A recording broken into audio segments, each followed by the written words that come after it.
அனைவருக்கும் வணக்கம். என் பொறுப்பு வந்து இந்த மீட்டிங்கில் பேஷண்ட் ஸ்ரீஹர்ஷா பற்றின டீட்டெயில்ஸ் சொல்கிறது. ஸோ முதலாக எங்கள் டீம் அவரை பார்க்க போகிறது. அவருக்கு வயது வந்து 26. ஸோ அப்போது எமர்ஜென்சியில் வந்தப்போ அவர் மயக்க நிலையில் தான் வந்தார். கூட இருந்தவங்க வந்து அவர் காலையிலேருந்து மயக்க நிலையில் இருந்ததாகவும் பல முறை வாமிட் பண்ணதாகவும் கூறினாங்க. ஸோ எக்ஸாமின் பண்ணி எம்ஆர்ஐ ஸ்கேன் எடுக்கிறப்போ எங்களுக்கு அவருக்கு வந்து சிறுமூளையில் ஸ்ட்ரோக், அதாவது செரிபெல்லர் இன்ஃபாக்ட் இருக்கிறதாக தெரிஞ்சுது. அது கூட அவருக்கு வந்து ஹைட்ரோகெஃபலஸ், அதாவது அந்த ஸ்ட்ரோக்கோட தாக்குதல்னால இன்ஃபாக்ட்னால பிரெயினில் வீக்கம் வர ஆரம்பித்து உயிருக்கு ஆபத்தான கட்டத்தில் இருந்தார். ஸோ உடனடியாக இங்கே neuro surgery team doctor Vijay sir and doctor Suresh Babu sir team வந்து அவருக்கு எமர்ஜென்சி சர்ஜரி, அதாவது அவசர நிலை அறுவை சிகிச்சை பண்ணி உயிரை காப்பாற்றினாங்க. ஸோ அதுக்கு பேர் வந்து போஸ்டீரியர் ஃபோர்ஸா டீகம்ப்ரெஷன். அதுக்கு பிறகு இந்த சர்ஜரி முடிந்த பிறகு அவர் கொஞ்ச நாள் ஐசியூவில் இருந்தார், வென்டிலேட்டரில் இருந்தார். படிப்படியாக வென்டிலேட்டர்லேருந்து குறைச்சி வார்டுக்கு வந்தாங்க.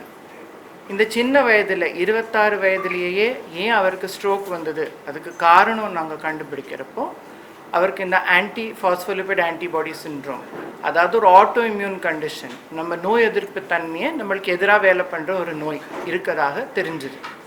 ஸோ அதுக்காக ட்ரீட்மெண்ட் ஆரம்பித்தோம். ட்ரீட்மெண்ட் வந்து பிளட் தின்னர்ஸ், திருப்பி ரத்த குழாயில் அடைப்பு உண்டாகாமல் இருக்கிறதுக்கு மெடிசின்ஸ் ஆரம்பித்தோம். ஸோ படிப்படியாக மெடிசின்ஸ் எடுத்துட்டு ஒரு 3-4 மாதத்தில் அவர் வேலை பார்க்குற நிலைக்கு வந்துட்டார். டே டு டே ஆக்டிவிட்டீஸ் செயல்பாடெல்லாம் பண்ண ஆரம்பித்தார், வேலைக்கு போக ஆரம்பித்தார். இதுக்கப்புறம் அவர் ரெகுலர் ஃபாலோஅப்பில் இருந்தார். செகண்ட் டைம் அவர் அட்மிஷன் வரப்போ அவருக்கு என்ன சிம்டம்ஸ் இருந்துச்சுன்னா, அவருக்கு வந்து கொஞ்ச நேரத்துக்கு 10 நிமிடத்துக்கு ரைட் கை செயல்பாடு வரல, பேச்சு குளறல் இருந்துச்சு. அது 2 முறை 10 நிமிடத்துக்கு இருந்துச்சு. அதோட ரைட் காலில், வலது காலில் வலியும் இருந்தது. ஸோ அவர் எக்ஸாமின் பண்ணி பார்க்குறப்போ அவருக்கு பேச்சு பாதிப்பு இருந்தது, ஸ்பீச் டிஃபிகல்ட்டி இருந்தது. ரைட் கை அசைவு செயல்பாடு கொஞ்சம் கம்மியாக இருந்தது. எக்ஸாமின் பண்ணி ஸ்கேன் பண்ணுறப்போ அவருக்கு 3 உடல் உறுப்புகளில் இரத்த குழாய் அடைப்பு பாதிப்பு இருந்ததாக தெரிஞ்சுட்டோம். அதாவது இடது பக்கம் மூளைக்கு போகிற இரத்த குழாயில் அடைப்பு இருந்தாய் கொஞ்சம் பாதிப்பு ஏற்பட்டிருந்தது. இன்னொன்று வந்து வலது காலுக்கு போகிற இரத்த குழாயில் அடைப்பு இருந்தது. அண்ட் ஹார்ட்டில் ஒரு சேம்பர், லெஃப்ட் ஏட்ரியம்னு சொல்லுவோம், அதுலேயும் கிளாட் இருந்தது. ஸோ இந்த ஹார்ட்டில் கிளாட் இருந்ததுனால அவருக்கு வந்து காலில், வலது கால்லையும் இடது பக்கம் மூளையிலையும் பாதிப்பு ஏற்பட்டது. ஸோ எங்கள் vascular surgery team doctor Sairam வந்து பேஷண்ட் எக்ஸாமின் பண்ணார். பார்த்துட்டு காலோட இரத்த குழாய் அடைப்பு நம்ம எடுக்கலைன்னா கால் நம்ம சேவ் பண்ண முடியாது, கால் காப்பாற்ற முடியாதுங்கிற அறிகுறிக்கு வந்தோம். அதுக்கு பிறகு ஒரு அவசர அறுவை சிகிச்சை, காலுக்கு எமர்ஜென்சி த்ராம்பெக்டமி, அதாவது ஆன்ஜியோ மூலமாகவே அந்த இரத்த குழாய் அடைப்பை கிளாட்டை எடுக்கிற ப்ரொசீஜர் பண்ணாங்க. அது பண்ணிவிட்டு ஏன் இந்த அவருக்கு மெடிசின்ஸ் எடுத்தும் ஏன் இது வந்ததுன்னு நம்ம கேட்குறப்போ தான் தெரிஞ்சது. 2-3 நாள் மெடிசின் எடுக்க அவர் தவறிட்டார். அதுக்கு பிறகு தான் இந்த சிம்டம்ஸ்லாம் அவருக்கு வந்தது. ஸோ இந்த சர்ஜரி பண்ணினப்புறம் அவருக்கு படிப்படியாக ஃபிசியோதெரப்பி அண்ட் மெடிக்கேஷன்ஸ் திருப்பி ரீஸ்டார்ட் பண்ணினோம். ரீஸ்டார்ட் பண்ணி படிப்படியாக அவர் இம்ப்ரூவ் ஆக ஆரம்பித்தார். ஒரு 2-3 மாதத்தில் சுயமாக நடக்க ஆரம்பித்தார். சுயமாக நடக்கிறதுனா வித் சப்போர்ட் கொஞ்சம் கொஞ்சமாக நடக்க ஆரம்பித்தார். பேச்சும் நல்லா இம்ப்ரூவ்மெண்ட் ஆச்சு. ஸோ இந்த கேஸ் பற்றி நம்ம தெரிஞ்சுக்கணும், ஏன் டிஸ்கஸ் பண்ணுறோம். இந்த ஆன்டி ஃபாஸ்போலிபிட் ஆன்டிபாடி சிண்ட்ரோம்ங்கிறது ஒரு ரேர் கண்டிஷன். ஒரு 1,00,000ல் 5-6 பேருக்கு இது தாக்கும். அதுலேயும் கேட்டஸ்ட்ராஃபிக், அதாவது 2-3 உடல் உறுப்பு இரத்த குழாய்களில் உடல் உறுப்புகளில் அடைப்பு ஏற்படுறது ரொம்ப ரேர். அதாவது இந்த ஆன்டி ஃபாஸ்போலிபிட் ஆன்டிபாடி சிண்ட்ரோம் பேஷண்ட்ஸ்லேயே 1% தான் இது தாக்கும். ஸோ அவர் வந்து ஹாஸ்பிட்டலில் டைம்லி வந்ததுனால, நேரத்துக்கு வந்ததுனால அவருக்கு எங்களால் ட்ரீட்மெண்ட் கொடுக்க முடிஞ்சது, காலும் டேமேஜ் ஆகாமல் காப்பாற்ற முடிஞ்சது. தேங்க்யூ. இன்றைக்கி இந்த மீட்டிங் எதுக்காக போட்டிருக்கோம்னா, ஒரு விழிப்புணர்வுக்காக தான் போட்டிருக்கோம். வேறு அட்வர்டைஸ்மெண்ட் மாதிரிலாம் ஒன்றுமே கிடையாது. மெயினாக பக்கவாதம்னு, நம்ம ஸ்ட்ரோக் பக்கவாதம்னு சொல்கிறோம். அதில் நிறைய டைப் இருக்குது. இது ஒரு விசித்திரமான டைப். இதில் அதுவும் பக்கவாதமாக யூஸ்வலாக வயசானவங்களுக்கு 60 வயசு 70 வயசு அவங்களுக்கு தான் வரும்னு நினைக்கிறோம். அப்படி கிடையாது. ஸ்ட்ரோக் இந்த யங் அது வந்து 10 to 15% யங் பீப்புளை அதை அஃபெக்ட் பண்ணுது. யூஸ்வலாக ஸ்ட்ரோக்ங்கிறது லைஃப் ஸ்டைல் டிஸார்டர் சொல்கிறோம். BP, sugar, cholesterol, obesity, smoking அதெல்லாம் இருந்தால் இந்த மாதிரிலாம் வரும். பட் சில சமயத்தில் அந்த மாதிரி எதுவும் இல்லாமல் கூட வரலாம்ங்கிறதுக்கு இந்த பையன் வந்து ஒரு உதாரணம் இல்லை. ஒரு வியாதியை நம்ம ட்ரீட்மெண்ட் கொடுக்கும்போது வருமுன் காப்போம், வரும்போது காப்போம், வந்தபின் காப்போம் என்று சொல்லுவோம். இந்த வியாதிக்கு முதல் தடவை அவனுக்கு வரும்போது அவனுக்கு வருங்கிறதுக்கு காரணமே தெரியாது. அப்படி இருந்திருக்கும்போது அவன் வந்து வருமுன் காப்போன்னு அவனால் சொல்ல முடியலை அதில்.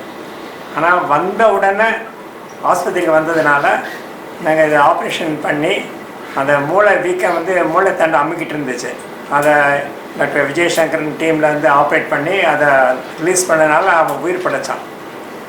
சிறுமூளையில் வீக்கம் வரும்போது அது மூளைத்தண்டை அமுக்கும். மூளைத்தண்டை அமுக்குன்னா தலையில் மேல் பக்கத்தில் நீர் சேரும்.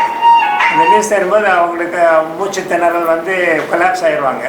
ஸோ அந்த சமயத்தில் நம்ம உடனடியாக அதை ஆப்ரேஷன் பண்ணி அந்த மூளை வீக்கத்தினால மூளைத்தண்டை அமுங்கிறத வந்து நம்ம நிறுத்திட்டோம்னா, டீகம்ப்ரெஷன் சொல்கிறது பண்ணிவிட்டு அந்த நீர் போகிறதுக்கு அந்த ஒரு மாற்றுப்பாதை பண்ணிட்டோம்னா ஒரு உயிரை காப்பாற்றுறோம். ஸோ அதுதான் இந்த பையனுக்கு பண்ணது. அதுக்கு அடுத்ததாக 2வது முறையாக அவனுக்கு வந்து பக்கவாதம் வந்தது. அந்த இடது பக்கம் மூளையில் ரத்த ஓட்டம் கம்மியாகி போயிருந்ததுக்கு அதுக்கு காரணம் வந்து அந்த மாத்திரை வந்து ஒரு 2-3 நாள் அது சாப்பிட விட்டதுனால வந்திருக்கு. ஸோ இவனை வந்து அந்த முன் காப்பான் பண்ணியிருக்கலாம், ஆனால் அது தவறி போயிடுச்சு. ஸோ இம்மீடியட்டாக வந்ததுனால அவனை வந்து காப்பாற்ற முடிஞ்சிது. வந்தபின் காப்பான்ங்கிறது வந்து நம்ம அதுக்கப்புறம்லாம் வந்து நம்ம ஃபிசியோதெரப்பி மெடிசன்ஸ் கொடுத்து அவனை எக்ஸசைஸ் பண்ணி பண்ணுறது தான் முக்கியமானது. தேங்க்யூ. இந்த பர்டிகுலர் பேஷண்ட் வந்து ஸ்ட்ரோக் இன் யங் அப்படிங்கிறது அவேர்னஸை கொண்டு வரதுக்காக தான் இங்கே ப்ரெசென்ட் பண்ணுறோம். யூஸ்வலாக டாக்டர் சுரேஷ் பாபு சொன்ன மாதிரி ஸ்ட்ரோக் வந்து எல்டர்லி பீப்புள், வயசானவங்களுக்கு தான் வரும் அப்படிங்கிறது தான் காமனான நம்பிக்கை. பட் அதே மாதிரி வரும்போது ஒரு பக்கம் வாய் கோணிக்கும், இல்லை ஒரு பக்கம் கை கால் வராது, அப்படி தான் வரும் அப்படிங்கிறது நம்பிக்கை. அதே மாதிரி ஒருத்தர் ரோட்டில் போகிற ஒரு கொலாப்ஸ் ஆகி விழுந்துட்டாருன்னு வச்சுக்கோங்களேன், இமீடியட்டாக நம்ம ஹார்ட் அட்டாக்னு லேபிள் பண்ணிடுவோம், ஹார்ட்டையே பார்த்துட்ருப்போம், அந்த மாதிரி தான் நினைப்போம். ஆனால் இவர் பார்த்தீங்கன்னா அதே மாதிரி தான் கொலாப்ஸாக இருந்திருக்காரு. பட் அவர் கொலாப்ஸாக இருந்தது வந்து ஸ்ட்ரோக். அவருக்கு ஃபஸ்ட் டைம் வரும்போது கை கால் வராமல் போய் அப்படிலாம் வரல, அவர் மயக்கமான நிலைமையில் வந்தார். அந்த மாதிரி மயக்கமான நிலைமைக்கு வந்தோடனே அது பிரெயினில் தான் problem. It's always the team work. Sims எடுத்துக்கிட்டிங்கன்னா எப்போவுமே டீம் ஒர்க் தான். நேர்லி நீங்கள் பார்த்தீங்கன்னா ஒரு விஷயத்தில் 5-6 ஸ்பெஷலிஸ்ட் ஒர்க் பண்ணியிருக்கோம். அதில் இனிஷியலாக ஸ்ட்ரோக் கன்சல்டன்ஸ் வந்து அதை பார்த்து இது ஸ்ட்ரோக் தான் கண்டுபிடிச்சி அது எம்ஆர்ஐயில் வந்து ஸ்ட்ரோக் பின்மூளை, அதாவது சிறுமூளைன்னு சொல்கிறது இங்கே இருக்குது, பின்மூளை. யூஸ்வலாக ஸ்ட்ரோக் வந்து முன்மூளையில் வரும், அப்போ தான் நீங்கள் பார்க்குற அந்த பக்கவாதம் அந்த மாதிரிலாம் வரும். இவருக்கு வந்து பின்மூளையில் தான் ஸ்ட்ரோக் வந்துச்சு. பின்மூளையில் இருக்கிறதுல வந்து நார்மலாக வர ஃபீச்சர்ஸோட பேஷண்ட்ஸ் வரமாட்டாங்க. இந்த மாதிரி தான் மயக்கமான நிலைமையில் வருவாங்க. அதுக்கு 2 காரணம். ஒன்று வந்து பின்மூளை வீங்கும்போது அது மூளையுடைய முக்கியமான பகுதி, இந்த மிடில் ஆஃப் பிளாங்கேட்டான்னு கேள்விப்பட்டிருப்பீங்க, அதை போய் அழுத்தும். அல்லது அந்த பான்ஸ் மிடில் ஆஃப் பிளாங்கேட்டாவை அழுத்தும் போது அங்கே தான் உயிரே இருக்குது. மூச்சு விடுறது அங்கே தான் இருக்குது, ஞாபக சக்திக்கு போகிற ஃபைபர்ஸ்லாம் அங்கே தான் இருக்குது, ஹார்ட் பீட் அங்கே தான் இருக்குது. ஸோ அதை அழுத்தும் போது இமீடியட்டாக மயக்கமாயிடுவாங்க. இன்னொரு ரீசன் மயக்கமாகறதுக்கு காரணம் என்னென்னா, நம்ம எல்லாருமே பிரெயினில் வந்து ஒரு நாளைக்கு 1/2 லிட்டர் ஃப்ளூயிட் செக்ரேட் பண்ணுறோம். அந்த ஃப்ளூயிடை வந்து அடைச்சிரும். இங்கே போய் இந்த இடத்துல ப்ளீடிங் ஆகும்போது அது அடைச்சிருச்சுன்னா உள்ளுக்குள்ளே ஃப்ளூயிட் சேர்ந்துக்கிட்டே போகும்போது உள்ளே ப்ரெஷர் ஆகும்போது மயக்கமாயிடுவாங்க. இந்த 2 காரணமாகறதுனால தான் யூஸ்வலாக இந்த மாதிரி பின்பக்க மூளையில் ஸ்ட்ரோக் வரவங்க வந்து மயக்கமாயிடுறது. ஸோ அந்த மாதிரி நிலைமையில தான் அன்றைக்கி கூப்பிட்டு வந்தாங்க, எங்கள்கிட்ட இன்ஃபார்ம் பண்ணாங்க. நைட்டு ஒரு 10-11 o'clock இருக்கும். இமீடியட்டாக நானும் எங்கள் டீம் டாக்டர்ஸும் சேர்ந்து அவருக்கு வந்து 2 சர்ஜரி பண்ணோம் நைட்டோட நைட்டாக. ஒன்று வந்து அந்த ஃப்ளூயிடை வந்து ட்ரெயின் பண்ணணும். அதுக்காக ஒரு எக்ஸ்டர்னல் வென்ட்ரிகுலர் ட்ரெயின் அப்படிங்கிற ஒரு டியூப் போட்டு அந்த ஃப்ளூயிடை ட்ரெயின் பண்ணோம். ஏன்னா அது வந்து எவ்ரி hour 18 ml அக்குமுலேட் ஆகிட்டே இருக்கும். அதனால் அதை ட்ரெயின் பண்ணி அது ப்ராப்பர் செட்டிங்கில் அது ட்ரெயின் ஆகிற மாதிரி வச்சிட்டோம். இன்னொரு சர்ஜரி பின்பக்கம் இருக்கிற போனை எடுத்து மூளையோட ஜவ் எல்லாத்தையும் ரிலீஸ் பண்ணி அந்த மூளை வீங்கிறதுக்கு இடம் கொடுத்தோம். ஏன்னா ஒன்ஸ் ஸ்ட்ரோக் வந்துச்சுன்னா அடிபடுற மாதிரி தான், அடிபட்டால் வீங்குது இல்லையா, அது மாதிரி ஸ்ட்ரோக் வந்தோடனே மூளை வீங்கும். ஆனால் வீங்கிறதுக்கு உள்ள இடம் இல்லை. அதுக்காக அந்த இடத்துல ரிலீஸ் பண்ணி விட்டு கொண்டு வந்து அதுக்கப்புறம் ஃபுல்லாக அந்த சர்ஜரி முடிஞ்சதுக்கப்புறம் ஐசியூக்கு வந்துட்டார். So surgery was just part of the total treatment. Rest of the treatment வந்து மற்ற டீம் டாக்டர்ஸ் மற்ற ஸ்பெஷலிஸ்ட்லாம் சேர்ந்து அவரை காப்பாற்றினோம். அது ஃபஸ்ட் எபிசோட். ரெண்டாவது எபிசோட் வந்து அவருக்கு அந்த இன்னொரு ஸ்ட்ரோக் வந்த எபிசோடெலாம் ஆல்ரெடி டிஸ்கஸ் பண்ணிட்டோம். ஸோ இதுதான் நடந்தது அவருக்கு அன்றைக்கி சர்ஜரிங் போது. Thank you sir. எல்லாமே கிளியராக எக்ஸ்பிளைன் பண்ணியிருக்கேன். ஸோ இப்போ லாஸ்ட் 15 இயர்ஸில் நிறைய டெவலப்மெண்ட் இருக்குது ஸ்ட்ரோக் ட்ரீட்மெண்ட்டுக்கு. சப்போஸ் சில பேருக்கு 4 ஹவர்ஸ்க்குள்ளே வந்தால் தான் கோல்டன் பீரியட்னு சொல்லுவோம். அந்த மாதிரி வந்தீங்கன்னா உடனே நமக்கு ஒரு இன்ஜெக்ஷன் கொடுத்து அந்த கிளாட் கரைக்கிறேன். அது ஸ்டாண்டர்ட் ட்ரீட்மெண்ட் லாஸ்ட் 25 இயர்ஸாக நடந்துகிட்ருக்கு. ஒரு 15 இயர்ஸ்க்குள்ளே லாஸ்ட்டு 2010 இருந்தேன். இப்போ சில பேருக்கு கிளாட் மெயின் ரத்த குழல் பெரிய ரத்த குழல் அடைப்பு வந்ததுன்னா நம்ம ஆஞ்சியோகிராம் வழியே எடுத்து ரிமூவ் பண்ணலாம். அதுவும் ஒரு டைம் இருந்தது, 8 மணி நேரம் தான் டைம் இருந்தது. இப்போ லாஸ்ட் 5 இயர்ஸாக 2020 இருந்தேன். சில பேஷண்ட்ஸ்க்கு நம்ம செலக்ட் பண்ணலாம். ஒரு அட்வான்ஸ் இமேஜிங் வச்சு எடுத்த பிறகு ஒரு ஸ்கேன் எடுத்த பிறகு தெரியும் இந்த பேஷண்ட்க்கு 8 மணி நேரத்துக்கு அப்புறமே இதை ரிமூவ் பண்ணால் அவர் இம்ப்ரூவ் ஆகிடும். அது ஒரு ஆர்டிஃபிஷியல் இன்டெலிஜென்ஸ் பேஸ்ட் இமேஜிங் தான். அதுவும் இப்போ லாஸ்ட் 5 இயர்ஸ் அந்த ஹாஸ்பிட்டலில் இருக்குது. சவுத் இந்தியாவில் 4-5 சென்டர்ஸில் இருக்குது. ஸோ அப் டு 24 ஹவர்ஸ் 24 மணி நேரத்துக்குள்ளே வந்தாலும் செலக்டட் பேஷண்ட்ஸ்க்கு இந்த ஸ்கேன் எடுத்த பிறகு நம்ம அந்த கிளாட் ரிமூவ் பண்ணால் அவர் ரிகவரி நல்லாயிருக்கும். ஸோ அதுக்கு பெர்ஃபியூஷன் ஸ்கேன் தான் சொல்லும். பட் அது காமனாக இப்போ அவைலபிள் ஆகிட்டே வருது. சிட்டியில் 2-3 ஹாஸ்பிட்டல்ஸ் இருக்குது. We are one of the one few hospital. So sir சொன்ன மாதிரி எல்லாரும் டீம் ஒர்க் தான். First recognition. இப்போ ஹர்ஷாக்கா கேஸில் அதை ஃபஸ்ட்டு ரெக்கக்னைஸ் பண்ணது டாக்டர் விவேக் தான். இமீடியட்லி ஸ்கேன் எடுத்தது, ஸ்கேனில் வீக்காக இருந்தது. ஸோ டெஸ்ட் பி அதை ரிலீஸ் பண்ணணும், இல்லைன்னா உயிருக்கு ஆபத்து தான். ஸோ அந்த மாதிரி தான். இந்த மாதிரி 4 ஹவர்ஸில் வந்து நம்ம இன்ஜெக்ஷன் கொடுக்கும், which is commonly there every hospital, almost 20-25 centres in Chennai. So 6 hours to 8 ஹவர்ஸில் வந்துன்னா நம்ம டைரெக்டாக ஆஞ்சியோகிராம் வழி ஹார்ட்டுக்கு பண்ணுற மாதிரி பிரெயின் பண்ணி அந்த கிளாட் ரிமூவ் பண்ணலாம். 8 மணி நேரத்துக்கு அப்புறம் வந்தாலும் இந்த ஸ்கேன் ஸ்பெஷல் ஸ்கேன் எடுத்த பிறகு அப் டு 24 ஹவர்ஸ் சில பேஷண்ட்க்கு ரிமூவ் பண்ணலாம். ஸோ அதெல்லாம் ஃபஸ்ட்டு பட் பி ஃபாஸ்ட் தான். அது my colleague will doctor Prabhash will be highlighting. நம்ம அதை பப்ளிக் ஷுட் பி அவேர் என்ன சிம்டம்ஸ் ஸ்ட்ரோக்கு. சடனாக கொலாப்ஸ் ஆன மாதிரி ஹார்ட் நெஞ்சு வலி ஒன்றும் வராதுக்கு. சடனாக பேலன்ஸ் போகிற மாதிரி, அதான பி. ஈனா கண்ணு மங்கலான மாதிரி, கண்ணு 2-2 பார்வையான மாதிரி. எஃப்னா ஃபேஸ் முகம் ஒரு பக்கம் தோன்ற மாதிரி. ஏனா கையை தூக்க முடியல, கை சடனாக கொலாப்ஸ் ஆன மாதிரி. எஸ்னா ஸ்பீச், பேச்சு வராமல் இருக்கும், பேச்சு புரியாமல் இருக்கும், சில பேருக்கு குளற மாதிரி இருக்கும். So that is a message we want to give to the public. Be fast. Recognise பண்ணணும். நம்ம பக்கத்தில் நெய்பர், ஃபேமிலி மெம்பர் யாராவது இந்த மாதிரி இருந்தால் அது ஸ்ட்ரோக் ஆக சான்ஸ் ரொம்ப அதிகம். ஸோ இப்போ ட்ரீட்மெண்ட் அட்வான்ஸ் ஆகிட்டே இருக்குது. Every 10 years there is been some new things and rehabilitation. Stroke அப்புறம் வணக்கம். ஸோ ஹர்ஷாவோட ஸ்டோரி எல்லோரும் சொல்கிறது எல்லோரும் கவனிச்சிருப்பீங்க. இந்த ஸ்டோரி நான் ஏன் உலகத்துக்கு தெரியப்படுத்தணும்னு நாங்கள் நினைக்கிறதுக்கு 2 விஷயங்கள் முக்கியம். ஒன்று, ஒரே ஆளில் இத்தனை விஷயங்கள், இத்தனை மெடிக்கல் விஷயமா இருந்தாலும் நிறைய விஷயங்கள் அவங்களுக்கு நடந்திருக்கு. ரெண்டாவது, ஸ்ட்ரோக்கோட அவேர்னஸ்ங்கிறது நம்ம ஊரில் ரொம்ப ரொம்ப கம்மியாக இருக்குது. ஸ்ட்ரோக்கோட அறிகுறிகளாக இருக்கட்டும், BEFAST டாக்டர் ரிதேஷ் அதை பற்றி பேசினாங்க. ஸ்ட்ரோக் வந்தால் என்ன பண்ணணுங்கிறது அவேர்னஸ் ரொம்ப ரொம்ப கம்மியாக இருக்குது. ஸோ அவேர்னஸ் ரைஸ் பண்ணுறதுங்கிறது எங்களுடைய முக்கியமான நோக்கம். ஸ்ட்ரோக் ஒரு கேள்வி நீங்கள் எங்கே அடுத்தது நீங்கள் என்ன கேள்வி கேட்கலாம், எல்லாரையும் கேள்வி கேட்கலாம். அதுக்கு முன்னாடி நான் ஒரு கேள்வி உங்கள்கிட்ட கேட்டுக்கிறேன். ஸ்ட்ரோக்கோட ஃபர்ஸ்ட் எய்ட் என்ன? வேறு யாராவது? ஸ்ட்ரோக்கோட நார்மலாக ஒரு ஃபஸ்ட் எய்ட் அப்படின்னா ஏற்பட்டதுக்கு அப்புறம் பண்ணுறது நம்ம ஃபஸ்ட் எய்டுன்னு பேசுவோம். ஆனால் ஸ்ட்ரோக்கில் மட்டும் அப்படி கிடையாது. ஸ்ட்ரோக்கில் இப்போ பண்ணுறது தான் ஃபஸ்ட் எய்ட். அதாவது இப்போ ஒரு ஆள் ஒரு புது ஊருக்கு போகிறாங்க, இல்லை உங்கள் வீட்டு பக்கத்தில் எந்த ஆஸ்பத்திரியில் ஸ்ட்ரோக்குக்கு எந்த மாதிரி ட்ரீட்மெண்ட் பண்ணுவாங்க அது தெரிஞ்சுக்கிறது தான் ஃபஸ்ட் எய்ட். ஏன்னா ஸ்ட்ரோக்குங்கிறது 2 டைப் இருக்குது. ரத்தம் கசிகிறது, ரத்தம் உறையிறது. ஸோ ரத்தம் கசிகிற ஒரு பேஷண்ட்டுக்கு ரத்தம் உறையிறதுக்கான வைத்தியம் பண்ணக்கூடாது, உறையிறவங்களுக்கு கசிகிறதுக்கும் வைத்தியம் பண்ணக்கூடாது. ஸோ ஸ்கேன் எடுக்காமல் வைத்தியமே பண்ண முடியாது. அப்படி இருக்கும்போது நம்ம எந்த இடத்துல ஒரு பேஷண்ட்டை கூட்டு போனால் கரெக்டான வைத்தியம் பண்ண முடியும்னு தெரிஞ்சுக்கணும். இதில் 3 டைப் ஆஃப் ஸ்ட்ரோக் சென்டர்ஸ் இருக்குது. ஒன்று ஸ்ட்ரோக் ரெடி ஹாஸ்பிட்டல். அங்கே போனாங்கன்னா ஸ்கேன் பண்ணுவாங்க, என்னென்னு கண்டுபிடிக்க முடியும். அதுக்கு மேலே உள்ளது காம்ப்ரிஹென்சிவ் ஸ்ட்ரோக் கேர் சென்டர். இங்கே மோஸ்ட் ஆஃப் தி விஷயங்கள் பண்ண முடியும், ஸ்கேன் பண்ணிவிட்டு மருந்து கொடுக்க முடியும். அடுத்தது தான் அட்வான்ஸ் ஸ்ட்ரோக் கேர் சென்டர். இங்கே 24 hours நியூராலஜிஸ்ட் இருப்பாங்க, 24 hours நியூரோ சர்ஜன் இருப்பாங்க. 24 hours அவங்களுக்கு உள்ளே போய் ரத்த குழாயில் அடைப்பு இருந்து அதை எடுக்கிறதுக்கான வசதி இருக்கும். இன்னொன்று அந்த இப்போ இவங்களுக்கு ஹர்ஷாக் பண்ணியிருக்கிற மாதிரி எமர்ஜென்சியாக சர்ஜரி பண்ண முடியும். ஒரு ஆள் ஒரு பிரச்சனையோட மூளையில் ப்ரெஷர் அதிகமான இம்மீடியட்டாக சர்ஜரி பண்ணக்கூடிய அளவுக்கு வசதி இருந்தால் தான் அட்வான்ஸ் ஸ்ட்ரோக் கேர். இன்னொன்று அதை விட அட்வான்ஸில் இன்னொன்று ஏஐ பேஸ்ட் சிஸ்டம், அதாவது 8 மணி நேரம் தாண்டி வந்தாலும் கரெக்டாக இவங்களுக்கு ப்ரொசீஜர் பண்ணால் வைத்தியம் பண்ண முடியுமா, முடிஞ்சால் எவ்வளோ தூரம் ரிசல்ட் வரும் எங்களை கரெக்டாக நுணுக்கமாக பார்க்க முடியும். இந்த வசதிகள் இருந்துச்சுன்னா இருக்கிறது அட்வான்ஸ் ஸ்ட்ரோக் கேர்னு சொல்கிறது. ஸோ இப்போ இவரோட விஷயம் எடுத்துட்டேன்னா, முதல் விஷயம் ஏஜ். நீங்கள் கவனிச்சிருப்பீங்க, ஸ்ட்ரோக்குங்கிறது நார்மலாக வயதானவங்களுக்கு வர ஒரு பிரச்சனை. ஸோ 50 வயசுக்கு கீழே வந்துச்சுன்னா அது ஸ்ட்ரோக் இன் யங்குன்னு சொல்கிறோம். சில இடங்களில் 45 வயசுக்கு கீழே வந்தாலும் அது ஸ்ட்ரோக் இன் யங்குன்னு தான் சொல்கிறோம். நார்மலாக அப்போது கணக்குப்படி ஒரு நாளைக்கு உலகத்தில் 33,000 ஸ்ட்ரோக் ஏற்படுது ஒரு நாளைக்கு. ஸோ அதில் ஒரு 2000 to 3000 யங் ஸ்ட்ரோக் தான்.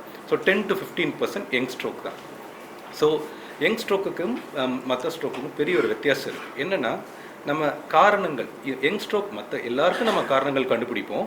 ஆனால் யங் ஸ்ட்ரோக்குங்கிற பட்சத்தில் நம்ம எக்ஸ்ட்ராவாக சில விஷயங்கள் பண்ணணும், கைட்லைன்ஸ் இருக்குது. ஸோ அதுக்கு அது மாதிரி பண்ணும்போது இவங்களுக்கு அது என்னென்னு கண்டுபிடிச்சி அதுக்கான வைத்தியம் பண்ண முடிஞ்சுது. ஸோ ஸ்ட்ரோக்குங்கிறது ஒரு விஷயத்தினால ஏற்படுறது. ஸோ அதுக்கான ஈட்டியாலஜி, எதனால் ஸ்ட்ரோக் ஏற்படுறது கண்டுபிடிக்கிறது ரொம்ப ரொம்ப முக்கியம். ஏன் அப்படின்னா, ஒரு தடவை ஸ்ட்ரோக் ஏற்பட்டுன்னா திருப்பி ஸ்ட்ரோக் வர்றதுக்கான வாய்ப்புங்கிறது 7% 53%. ஸோ 7க்கு கீழே எல்லாருக்குமே ஏற்படுறது, அதுக்கு கீழே நம்ம எடுத்துகிட்டு வர முடியாது. ஸோ ஒரு ஸ்ட்ரோக் வந்த ஒரு ஆளுக்கு அந்த 53% எப்படி 7% கம்மி பண்ணலாங்கிறத நம்ம எல்லாரும் எஃபர்ட் போட்டு கண்டுபிடிச்சி அதுக்கான வைத்தியம் பண்ணுறோம். ஸோ அது என்னங்கிற நான் வரிசையாக நான் பேசுகிறேன். இன்னொன்று, ஒரு யங் பீப்புளுக்கு ஸ்ட்ரோக் வரும்போது அவங்களுக்கு ஏற்படுற economic as well as social disturbance ரொம்ப ரொம்ப பெருசு. இன்னொன்று, குவாலிட்டி ஆஃப் லைஃப், அவரோட வாழ்க்கையில் முன்னாடி அது ரொம்ப ரொம்ப முக்கியம். வயதானவங்களை நான் கம்மியாக சொல்லலை, பட் அது யங்குன்னு வரும்போது அது காஸ் பண்ணுற எமோஷ்னல், சோஷியல், எக்கனாமிக் டிஸ்டர்பன்ஸ் ரொம்ப ரொம்ப பெருசு. ஸ்ட்ரோக் ரெக்கரன்ஸ் பற்றி பேசியிருந்தேன். நார்மலாக ஸ்ட்ரோக்குங்கிறது 4 பேருக்கு ஒரு ஆளுக்கு ஸ்ட்ரோக் ஏற்படும் லைஃப் டைமில், அதுதான் நார்மல் கணக்கு. மொத்தமாக ஒரு வாழ்க்கைன்னு எடுத்துட்டோன்னா. ஆனால் ஸ்ட்ரோக் ரெக்கரன்ஸுங்கிறது அந்த சர்வேவர்ஸில் 2 பேரில் ஒரு ஆளுக்கு திருப்பி ஸ்ட்ரோக் வர்றதுக்கு வாய்ப்பு அதிகம். அது ஒரு கணக்கு. ஸ்ட்ரோக் ஒர்க்கை பற்றி பேசியிருந்தேன். நம்ம ஸ்ட்ரோக்கை ஒரு என்ன காரணம்னு கண்டுபிடிச்சா மேற்கொண்டு வராமல் தடுக்கலாங்கிற ரொம்ப முக்கியம். இதை நீங்கள் எடுத்துகிட்டு போகணும் இப்போ எல்லார்ட்டையும். ஏன்னா நம்ம நார்மலாக ஸ்ட்ரோக்கோட நிறுத்திடுறோம். ஆனால் ஸ்ட்ரோக்குக்கான காரணம் என்ன எல்லாத்துலேயும் கண்டுபிடிக்க முடியாதுங்க. சில டைம் கண்டுபிடிக்க முடியும்னா கிரிப்டோஜெனிக் ஸ்ட்ரோக்குன்னு சொல்லுவோம். பட் ஸ்டில் அது எஃபர்ட் போடணும். Effort equal to result. So effort போடுறதா நம்ம சைடில். முன்னாடி டைம், நம்ம எல்லாருமே டைம் பற்றி பேசிகிட்டு இருந்தோம். டைம் இஸ் பிரெயின் பேசிகிட்டு இருந்தோம். இப்போ நம்ம அதை டைம் அண்ட் டிஷ்யூ இஸ் பிரெயினை மாற்றிருக்கோம். ஏன் அப்படின்னா, நார்மலாக ஒரு 100 கிராம் ஆஃப் பிரெயின் டிஷ்யூவில் நார்மலாக 50 ml of blood per minute போகணும். அது 18க்கு கீழே போனால் அந்த ஏரியா இஷ்கீமியா, அதாவது அந்த இடம் அட் ரிஸ்கில் இருக்குது. நீங்கள் எதாவது பண்ணிங்கன்னா அந்த இடத்த காப்பாற்றலாம். 8 mlக்கு கீழே போனால் அந்த இடம் இறந்துடும். ஸோ அந்த 8 to 18 அந்த இடத்த காப்பாற்றுறது நம்மளுடைய, அதுக்கு இஷ்கீமிக் பெனம்பரான டெக்னிக்கல் நேம் சொல்லுவோம். அதுக்காக தான் இந்த எஃபர்ட் எல்லாம் நம்ம பண்ணுறோம். ஸோ இப்போதைக்கு அதான் கண்டுபிடிச்சிருக்காங்க. முன்னாடி 8 hours சொல்லியிருந்தாலும் இப்போ 24 hours வரைக்கும் பண்ணலாம். இதோட அர்த்தம் என்னென்னா, ஒரு ஆள் வரும்போது நாங்கள் அந்த ஏஐயில் என்ன பண்ணுவாங்கன்னா, ஏஐ பேஸ்டு சிஸ்டம் என்ன பண்ணுவோன்னா, ஒரு ஆள் வந்திருக்கும் போது அவருடைய ரத்த ஓட்டம் அந்த இடத்துல 8க்கு கீழே இருக்கா, 8லேருந்து 18 இருக்கா, இல்லை 18க்கு மேலே துல்லியமாக கணிச்சு சொல்லிடும். அது கணிச்சு சொல்லும்போது என்ன ஆகும், 8லேருந்து 18 இருந்ததுன்னா இம்மீடியட்டாக நம்ம ப்ரொசீஜர் பண்ணால் அந்த ஏரியா நம்மளால் ரிவைவ் பண்ண முடியும். அதுதான் அது கோர் அப்படின்னு சொல்லுவோம். அதை ரிவைவ் பண்ணலாங்கிறது.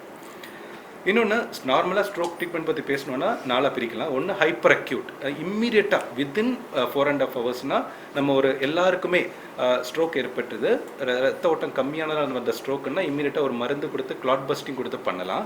இல்லை இன்டர்வென்ஷனில் அவங்கள கால் பண்ணி உள்ள பிளாக் ஏதாவது பெருசாக இருந்ததுன்னா உள்ளே போய் ப்ளம்பிங் லிட்டரலாக உள்ளே போய் அந்த பிளாக்கை எடுத்து க்ளீன் பண்ணலாம். இது ஹைப்பர் அக்யூட். ரெண்டாவது சப் அக்யூட். இந்த நிமிஷத்தில் ரொம்ப கவனமாக இருக்கணும். ஏன்னா ஃபஸ்ட்டு ஸ்ட்ரோக் போயிடுச்சு, இதில் பிளட் ப்ரெஷர் இஷ்கீமியா மாடிஃபையிங் ஃபேக்டர்ஸ் 6-7 இருக்குது. இதெல்லாம் கரெக்டாக நம்ம வைத்தியம் பண்ணிட்டோன்னா அவங்களுடைய ரிசல்ட்ஸ் அவுட்கம் நல்லாயிருக்கும். அது கரெக்டாக மேனேஜ் பண்ணலைன்னா அவுட்கம் கம்மியாக இருக்கும். பிளட் ப்ரெஷர் கம்மி பண்ணுறது முக்கியமான விஷயம். இன்னொன்று அந்த டைமில் தான் ப்ரெஷர், மூளைக்குள்ள ப்ரெஷர் ரொம்ப அதிகமாகும். அது கரெக்டாக வைத்தியம் பண்ணிட்டோம்னா நம்ம சர்ஜிக்கலாக அதை கிளியர் பண்ணிக்கலாம். அடுத்தது க்ரானிக் டைமில் மேற்கொண்ட மருந்துகள் வராமல் தடுக்கிறதுக்கு என்னென்ன பண்ணுங்கிறது தான் அந்த டைம் நம்ம பண்ணுறோம். அப்புறம் stroke rehabilitation. Life after stroke பற்றி யாரும் அவ்வளோ பேசுகிறதில்ல. லைஃப் ஆஃப்டர் ஸ்ட்ரோக் பற்றி எல்லாரும் அது ஒரு அதனால தான் நான் இதை ப்ரெசென்ட் பண்ணுறேன். Thank you, sir.